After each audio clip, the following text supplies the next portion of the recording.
सौदा के तो शायद ख़ास से अल्लाह पाक ने अगर आपको ज़्यादा वसाइल नहीं दिए तो जो हैं उन पर शुक्र भी कीजिए और पूरे एतमाद भी रहिए और तगद्दो करते रहें कि एक दिन अल्लाह पाक आपके लिए जो नेमतों की ख्वाहिश आप दिल में रखते हैं वो भी आपको अता कर देंगे। कोई ज़रूरत नहीं कि आप किसी से कीमती और महंगा लिबास मांग कर पहने और फिर उसे ख़राब करें और दूसरे आदमी का दिल बुरा करें। ना ही शो ऑफ के लिए आप किसी के कीमती ज़ेवरात मांगें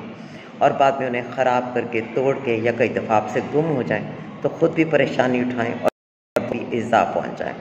ऐसे ही अगर आपकी अपनी गाड़ी नहीं है तो कोशिश कीजिए कि दूसरों की कार्स भी ना चलाएं और ना ही दूसरों को ये ज़हमत दीजिए कि आप उनसे उनकी महंगी इस्तेमाल की चीज़ें जो उन्होंने मेहनत से बनाई हैं वो आप हर वक्त मांगते रहें और उनको परेशान करते रहें। और कई दफ़ा वो लोग अल्लाह के खौफ में, कई दफ़ा वो बेहतर अपने मिजाज की वजह से आपके साथ वो शेयर करें और आप उसे ख़राब कर दें। सो बेहतर यह है कि बस जो हालात हैं उनके साथ जिएँ और जहाँ आपको लगता है कि नहीं मैं बहुत बेबस हूँ, मेरे पास वो कुलिया वो सब वसाइल नहीं हैं, तो बजाय आप मांग के जाएं, आप बेहतर है कि उस काम को अवॉइड करें।